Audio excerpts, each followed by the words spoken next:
بسم الله والصلاة والسلام على رسول الله صلى الله عليه وسلم، أما بعد. ركزوا معايا يا شباب، لأن كلامنا النهاردة عن حاجة مهمة برضو، يعني إيه منتشرة في زماننا الحالي، بل يعني هي منتشرة بتواتر الأزمان، يعني بزرع هذه البدعة في الناس، ألا وهي أربعينية الميت، ومنها صناعة الطعام والاجتماع بعد 40 يوم لأجل هذا. الموت هو حق وهو مصير كل حي على هذا الكوكب، يعني قال الله عز وجل: كل نفس ذائقة الموت.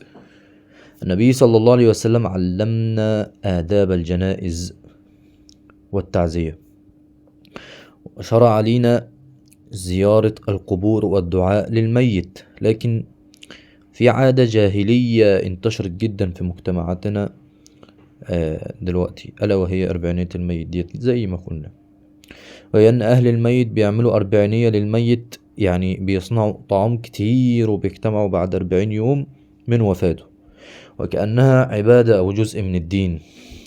وأنا برضو يعني أتحدى أي حد يجيب لي دليل واحد من الكتاب، القرآن أو السنة الصحيحة، أو من فعل الصحابة الكرام رضي الله عنهم، إنهم يعني كانوا بيعملوا أربعينية للميت، أو إنهم أمروا بهذا، أو أمروا بسنة مثلا متبعة مثل دي.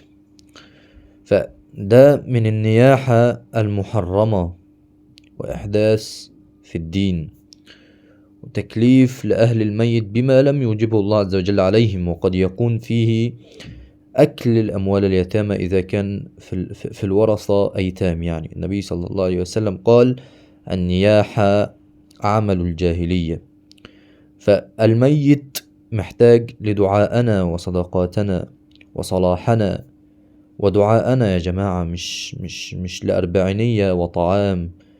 فخلوا عقيدتكم صافية وقلوبكم معلقة بالله ومعلقة بالسنة النبوية، واتبعوا سنة النبي صلى الله عليه وسلم في كل شؤونكم كبيرها وصغيرها.